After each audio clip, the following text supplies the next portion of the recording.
Everyone welcome to my channel. I am Sanya. So जैसा कि हम अपना चैप्टर 3 पढ़ रहे थे और मैंने आपको बताया था कि हमारे चैप्टर में ना 2 पार्ट्स बना लो अपने चैप्टर के, क्योंकि हिस्ट्री का जो जैसा कि चैप्टर होता है बहुत बड़ा होता है ना। तो ये जो ग्रीक सिटी स्टेट्स था ये वाला टॉपिक हम पूरा पढ़ चुके हैं, ठीक है। मतलब ग्रीक सिटी स्टेट्स का ये जो पार्ट है ये पूरा हो चुका है। आप पार्ट 1 से लेकर पार्ट 5 तक वीडियोज़ देखना, उसमें हो चुका है कंप्लीट। अब जो नेक्स्ट पार्ट्स आने वाले हैं, पार्ट 6 से आगे जो पार्ट्स आएंगे उनमें हम कंपैरेटिव हिस्ट्री ऑफ एम्पायर्स को समझेंगे, यानी कि कंपैरिजन देखेंगे एम्पायर्स के बीच में। सो ये जो टॉपिक है वो हमारा स्टार्ट हो गया। देखो क्या है टॉपिक है, कंपैरिजन बिटवीन। हमें क्या करना है, कंपैरिजन करना है, कंपेयर करना है, ठीक है। बिटवीन किसके बीच में, the Mauryan empire and Macedonia empire.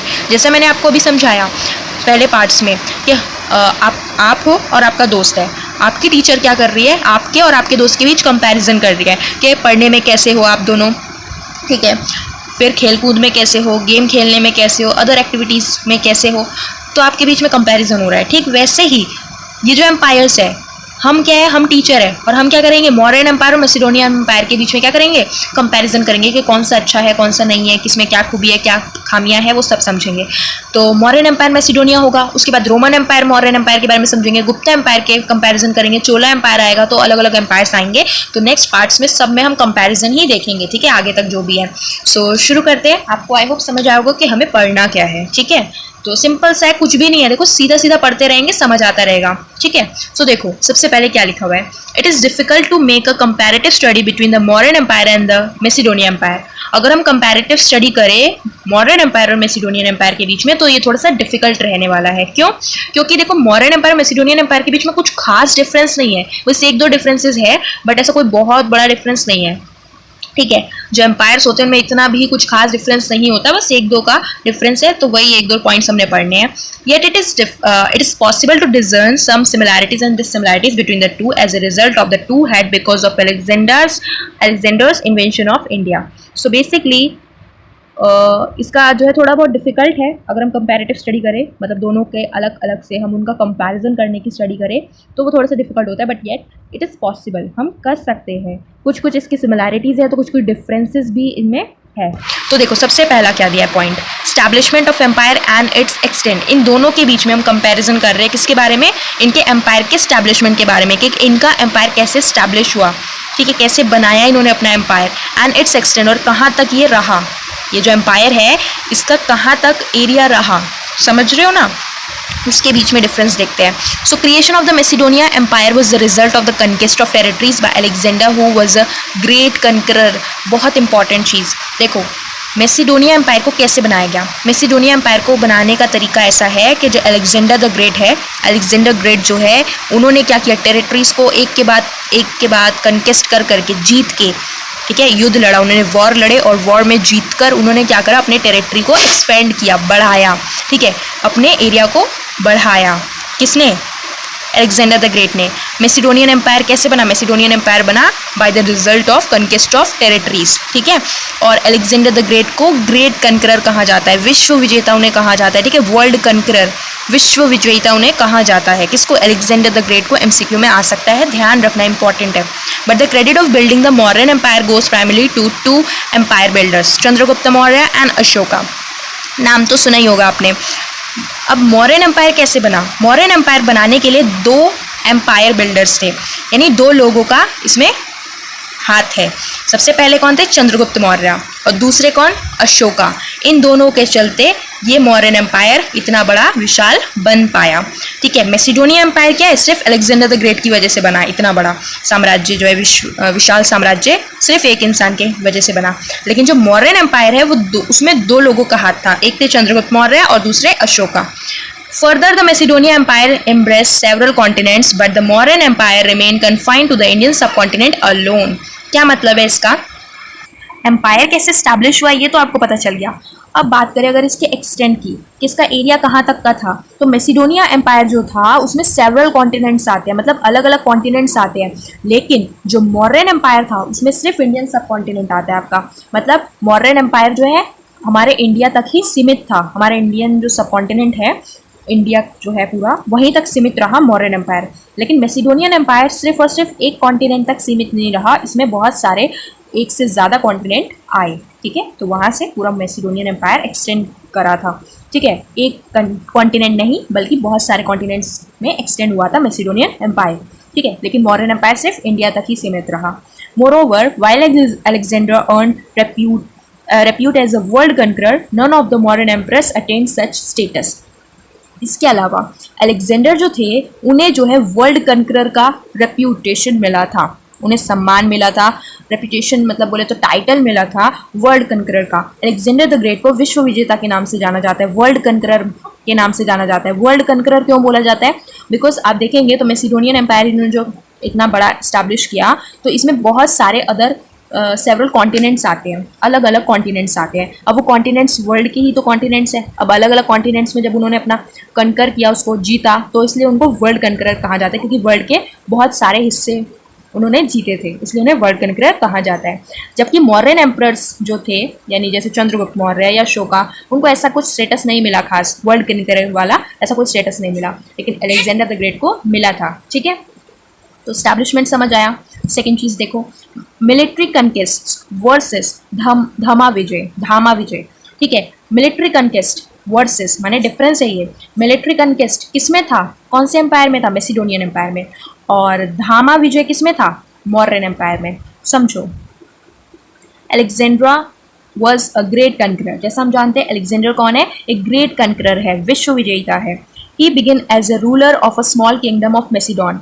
तो उन्होंने ना सबसे पहले, उनके पास इतना बड़ा मैसिडोनियन एम्पायर नहीं था, सबसे पहले वो एक राजा थे, एक रूलर थे स्मॉल किंगडम के, एक छोटे से किंगडम के वो क्या थे? राजा थे। ठीक है, रूलर थे, रूल करते थे वहाँ पे। और वो स्मॉल किंगडम कौन सा है? मैसिडोन। वो स्मॉल किंगडम कौन है? मैसिडोन। मैसिडोन में वो रूल किया करते थे, छोटा सा किंगडम था। By conquest of territories. लेकिन उसके बाद क्या हुआ?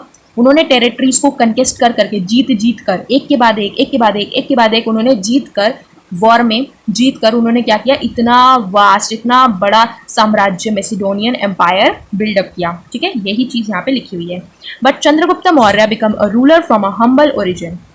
अब देखो क्या बोल रहे हैं इसमें। अलेक्जेंडर जो थे वो पहले से ही क्या थे? ग्रेट कंकरर थे, विश्व विजेता थे। बोले तो ग्रेट कंकरर यानी बहुत अच्छे योद्धा थे। ठीक है, अलेक्जेंडर बहुत अच्छे योद्धा थे, और दूसरी चीज़ वो एक रूलर भी थे स्मॉल किंगडम के। लेकिन चंद्रगुप्त मौर्य जो थे वो एक हम्बल फैमिली से बिलोंग करते थे, हम्बल ओरिजिन से बिलोंग करते थे। मतलब उनकी जो फैमिली थी वो ना ही तो इतनी अमीर थी और ना ही उनका जो कोई स्टेटस था फैमिली का, मतलब कोई वो राजा के हाई क्लास सोसाइटी से, हाई क्लास फैमिली से बिलोंग नहीं करते थे। मतलब वो उनके जो पिता माता थे वो एक सिंपल लोग थे। ठीक है, वो कोई राजा के इससे बिलोंग नहीं करते थे, फिर भी चंद्रगुप्त मौर्य क्या बने? राजा बने। ठीक है, तो हम्बल का मतलब क्या है? देखो, हम्बल का मतलब होता है from a family that did not have high social status, जिसका कोई हाई सोशल स्टेटस नहीं था। उस समय का हाई सोशल स्टेटस कौन सा था? राजा होना, ठीक है, ब्राह्मण होना, तो उनका ऐसा कोई स्टेटस था नहीं। ठीक है, और ना ही उनके फैमिली के पास कोई इतना पैसा था। तो चंद्रगुप्त मौर्य जो है एक हम्बल ओरिजिन से बिलोंग करते थे। Subsequently he brought the greater part of the Indian subcontinent under his rule. और सब्सिक्वेंटली उन्होंने क्या किया? धीरे धीरे करके उन्होंने एक इंडियन सब कॉन्टिनेंट जो है हमारा, उसका एक ग्रेटर पार्ट अपने रूल में अपने अंडर कर लिया। सो आप देख सकते हैं किस तरीके से चंद्रगुप्त मौर्य जो कि एक हम्बल ओरिजिन से बिलोंग करते थे, ना ही वो राजा की फैमिली से बिलोंग करते थे, ना ही कोई पैसे वाले फैमिली से बिलोंग करते थे, फिर भी वो जो है राजा बने और एम्परर बने बेसिकली, और इतना बड़ा साम्राज्य उन्होंने विस्तार किया, है ना। अलेक्जेंडर वहीं पे एक ग्रेट कंकरर थे, एक बहुत अच्छे कंकरर थे। एंड सेकेंड चीज़ क्या है? वो एक रूलर थे स्मॉल किंगडम के। ठीक है, तो ये दैट इज डिफरेंस। और यहाँ पे मिलिट्री कंकेस्ट और धर्मा विजय में क्या डिफरेंस है यहाँ पे देखो। In fact by conquest Chandragupta laid foundation of imperial unity in India. Chandragupta ने कंकेस्ट करके यानी जीत कर, चंद्रगुप्ता ने कंकेस्ट करके यानी वॉर लड़के जीत कर उन्होंने फाउंडेशन किया। किसका फाउंडेशन करा? Imperial unity in India. India में इंपीरियल यूनिटी का फाउंडेशन रखा। ठीक है, वाइल अलेक्जेंडर, इंपीरियल का मतलब राजा का, समझ रहे हो। While Alexander become great because of his military कंकेस्ट। अब यहीं पे अलेक्जेंडर जो है ग्रेट थे, अलेक्जेंडर बिकम ग्रेट, वो एक ग्रेट बने कैसे? बिकॉज ऑफ मिलिट्री कंकेस्ट, मिलिट्री कंकेस्ट की वजह से। यानी कि उनका जो मिलिट्री था ना, मतलब अकेले वो क्या ही लड़ पाते थे, तो वैसे ग्रेट वॉरियर, ठीक है, ग्रेट कंकरर, बट फिर भी देखो बिना मिलिट्री कंकेस्ट के, मतलब मिलिट्री अगर अच्छी नहीं होगी, है ना, तो अलेक्जेंडर अकेले कितना ही लड़ पाते इतने सारे लोगों से, है ना। तो मतलब इनके मिलिट्री बहुत अच्छा था। ठीक है, मिलिट्री समझ रहे हो ना, आर्मी जो है बहुत अच्छी थी, दैट्स वाई। और खुद भी ये बहुत ग्रेट कंकरर तो थे ही, तो इस वजह से इनको इस चीज़ का स्टेटस मिला, ग्रेट का उन्हें स्टेटस मिला, किस वजह से? मिलिट्री कनकेस्ट की वजह से। ठीक है, यहाँ पे यही बोल रहे हैं मिलिट्री कनकेस्ट। मिलिट्री कनकेस्ट किसका? अलेक्जेंडर का। और धामा विजय किसका? मौर्यन एम्पायर का। कैसे? देखो, the Mauryan emperor Ashoka and the same epithet, epithet मतलब सेम वही status, not because of territorial conquest but for his law of piety. देखो, अलेक्जेंडर को ग्रेट का स्टेटस किस लिए मिला? मिलिट्री कनकेस्ट की वजह से, यानी कि उनका जो मिलिट्री था बहुत अच्छा था, कनकेस्ट उन्होंने बहुत अच्छे तरीके से वो टेरिटरीज़ को करते थे, तो टेरिटरीज़ को कनकेस्ट कर करके उन्होंने ग्रेट का स्टेटस पाया। लेकिन अशोका ने इसी तरीके का स्टेटस पाया बट टेरिटोरियल कनकेस्ट की वजह से नहीं, मतलब और जो टेरिटरीज़ है, जो जगह है, उनको कनकेस्ट करके जीत कर नहीं, बल्कि his law of piety, but for his law of piety, मतलब कि लोगों के लिए, लोगों का दिल जीतना। कैसे? प्यार से और नॉन इंजरी के थ्रू, यानी लोगों के प्रति दया दिखाना। ठीक है, लोगों को प्यार से रखना, प्यार करना बोले तो ठीक है। एक राजा का धर्म ये भी तो होता है कि वो अपने प्रजा के प्रति प्यार रखे, सम्मान रखे, है ना, उनका ध्यान रखे, उनकी रक्षा करे। तो ठीक वही चीज़। ठीक है, तो लॉ ऑफ पिटी के थ्रू उन्हें वही सेम एपिथेट यानी कि आपको बोले तो स्टेटस मिला। ठीक है, instead of territorial कनकेस्ट he followed a policy of धामा कनकेस्ट। टेरिटोरियल कनकेस्ट के बजाय वो एक पॉलिसी अपनाते थे। कौन? अशोका। किसके अंडर में? मौर्यन एम्पायर में। तो वो एक पॉलिसी अपनाते थे, जो पॉलिसी का नाम है धामा कनकेस्ट। धामा कनकेस्ट का मतलब क्या है? This is nothing but winning the heart of people by love and non injury. Dhamma conquest का मतलब होता है लोगों का दिल जीतना। कैसे? प्यार और शांति से, नॉन इंजरी के थ्रू। ठीक है, वॉर में क्या होता है? वॉर में लड़ाई जब होती है, चाहे कितना भी तुम टेरिटरी बढ़ा लो, लेकिन लड़ाई में हमेशा जान तो जाती है लोगों की, है ना, कितना सारा पैसा जाता है, लोगों की जाने जाती है, हर जगह खून ही खून, हर जगह दुख ही दुख होता है ना। लेकिन आप बोले तो अशोका वो नॉन इंजरी को फॉलो करती थी। वैसे पहले तो उन्होंने बहुत ज़्यादा उन्होंने कनकेस्ट वगैरह कराओ, लेकिन जब लास्ट में जब उन्होंने कलिंगा वॉर किया था ना, तो कलिंगा वॉर आप देखना गूगल में, तो जब उन्होंने कलिंगा वॉर किया तो उसके बाद इतना ज़्यादा उन्होंने खून खराबा देखा, इतने सारे लोग मारे गए, इतना ज़्यादा डिस्ट्रॉयनेस हुआ था कि उसके बाद वो जब उनकी आंखों के सामने उन्होंने देखा तो उसके बाद उन्होंने वो वॉर लड़ना छोड़ दिया। उन्होंने मतलब अपना जो राजा का ये था वो भी त्याग दिया और बस उन्होंने क्या किया, लोगों के दिल जीते लव के थ्रू और नॉन इंजरी के थ्रू, उन्होंने वॉर लड़ना भी छोड़ दिया। ठीक है, तो मतलब बोले तो दैट इज धामा विजय। धामा विजय मतलब this is nothing but winning the heart of people by love and non injury. तो ये किसका था? ये डिफरेंस आप देख सकते हैं। मिलिट्री कनकेस्ट, अलेक्जेंडर का काम था कि मिलिट्री कनकेस्ट के थ्रू जीतना, ठीक है, लोगों का दिल। ग्रेट का स्टेटस उन्हें मिला। और धामा विजय किसका? अशोका का। किसके अंडर में? मौर्यन एम्पायर के अंडर में। समझ आया आपको? सो नेक्स्ट पढ़ते हैं। नेक्स्ट हमारा पॉइंट क्या है? Centralised bureaucracy. सिंपल शब्दों में कहे तो एक राजा और एक राजा का शासन। ठीक है, ये एक सिमिलैरिटी है। अभी तक हमने डिफरेंसेस पढ़े मौर्यन एम्पायर और मैसिडोनिया एम्पायर के बीच में, एम्पायर एक्सटेंड के बारे में, ठीक है, मिलिट्री कनकेस्ट वर्सेस धामा विजय। लेकिन अब जो हम पढ़ रहे हैं सेंट्रलाइज्ड ब्यूरोक्रेसी, ये एक सिमिलैरिटी है दोनों के बीच में। ठीक है, in spite of the differences mention above in some respects particularly in matters of administration there was some resembles between the Macedonian empire and the Mauryan empire. अभी तक जो आपके डिफरेंसेस थे जो यहाँ पे आपने देखे पढ़े, तो अब इनके बीच में अगर हम सिमिलैरिटी की बात करें, रिजेम्बलेंस माने सिमिलैरिटी, तो बेसिकली मैटर्स ऑफ एडमिनिस्ट्रेशन की अगर हम बात करें, इनके शासन की बात करें, तो इनके बीच में कहीं ना कहीं सिमिलैरिटी आती है मैसिडोनियन एम्पायर और मौर्यन एम्पायर के बीच में। ठीक है, कैसे? देखो, the Mauryas developed a centralised bureaucracy for administering the empire. Mauryans ने क्या किया? सेंट्रलाइज्ड ब्यूरोक्रेसी को डेवलप किया अपने एम्पायर को एडमिनिस्ट्रेट करने के लिए, शासन करने के लिए। Now what do you mean by bureaucracy? Bureaucracy का मतलब a body of non elected government, यानी कि एक तरीके की गवर्नमेंट, एक तरीके का बॉडी, एक बॉडी ऑफ गवर्नमेंट जो कि नॉन इलेक्टेड होती है, मतलब उसे कोई लोग इलेक्ट नहीं करते। ठीक है, वोटिंग राइट के थ्रू कोई इलेक्ट नहीं करते, लेकिन वो एक तरीके की गवर्नमेंट ऑफिशियल्स होते हैं जो कि एडमिनिस्ट्रेशन की पॉलिसीज बनाते हैं। ठीक है, तो वो लोग, उनका काम क्या होता है?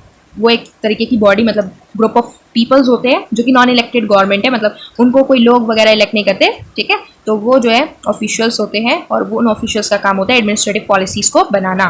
ठीक है, तो ये काम वो करते हैं। तो ये सेंट्रलाइज्ड ब्यूरोक्रेसी उन्होंने डेवलप करी थी। किसने? मौर्यास ने।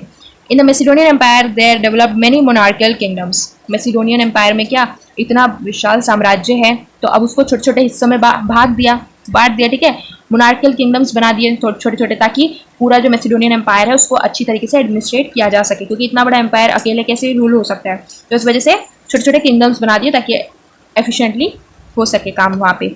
In this kingdoms the administrative responsibilities rested on bureaucracy, और ये जो किंगडम्स होते थे यहाँ पे सारा जो रिस्पॉन्सिबिलिटी है एडमिनिस्ट्रेशन का वो ब्यूरोक्रेसी के ऊपर था, ठीक है।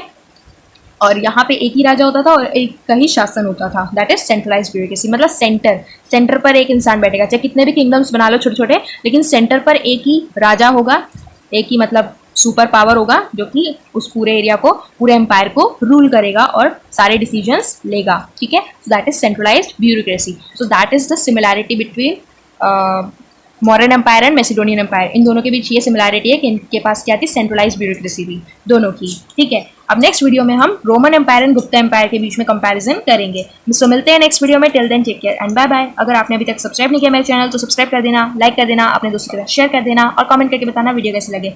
Bye bye.